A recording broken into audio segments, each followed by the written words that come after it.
Ancien secrétaire exécutif de la Communauté économique des États de l'Afrique de l'Ouest, Lansana Kouyaté porte une vision de l'intégration ouest-africaine fondée sur plus d'efficacité et de cohérence face aux défis sécuritaires et politiques.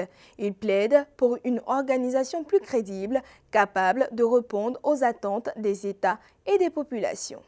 En tant qu'ancien secrétaire exécutif de la CEDEAO, quels sont selon vous les principaux acquis de l'organisation au cours des 50 dernières années? Par exemple, l'un des acquis de la CEDEAO, c'est le passeport CEDEAO.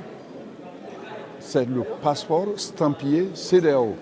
Passeport diplomatique, passeport ordinaire qui circule dans tous les États de la CEDEAO, c'est mis là-dessus en première page de couverture CEDEAO. Les logos des pays n'apparaissent qu'en quatrième page de couverture, vous voyez? Donc la CEDEAO est mise en avant. Il y a ça. Les cartes d'identité CEDEAO et les certificats de naissance CEDEAO sont aujourd'hui biométriques, c'est-à-dire à partir d'un seul document, vous pouvez lire tout le reste. Il y a la libre circulation des personnes et des biens. Qu'est-ce que ça veut dire? Pour la libre circulation des biens, des personnes, vous le savez, c'est lever les barrières frontalières pour permettre aux citoyens de la CEDEAO de voyager d'un pays à l'autre sans tracasserie aux frontières. Cela a été fait. Et vous avez le droit d'établissement. Le droit d'établissement veut dire quoi? Ça veut dire que tout travailleur dans n'importe quel pays de la CEDEAO, au lieu de chercher, quand il cherche à s'installer dans un autre pays, il n'a pas à se tracasser. Mais aussi dans le domaine politique. Le protocole à la prévention des conflits a été complété par un protocole additionnel qui touche cette fois-ci le renforcement de la démocratie. À l'occasion du cinquantenaire de la CEDEAO, pensez-vous que l'organisation a été à la hauteur des ambitions fixées par les États membres? Une organisation n'est jamais entièrement à 100% à la hauteur. Il y a toujours, le temps marche, le temps file, il y a des défis. Les objectifs fondamentaux qui sont fixés dans le traité ou le traité révisé, appelons ça comme on veut, mais dans le traité de la CEDEAO, ce sont ces objectifs qui sont prévus.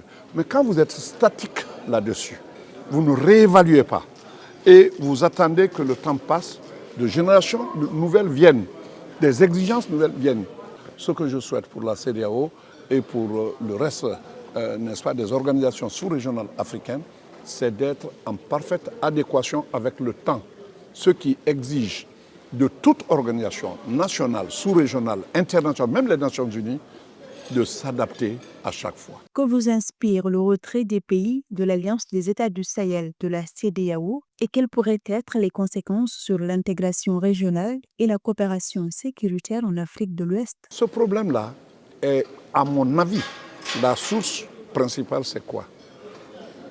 La CEDEAO a pris une décision pour l'application de la démocratie. Les coups d'État, des coups d'État existent, malgré tout. Les pays de l'AES sont les derniers coups d'État qu'on a enregistrés.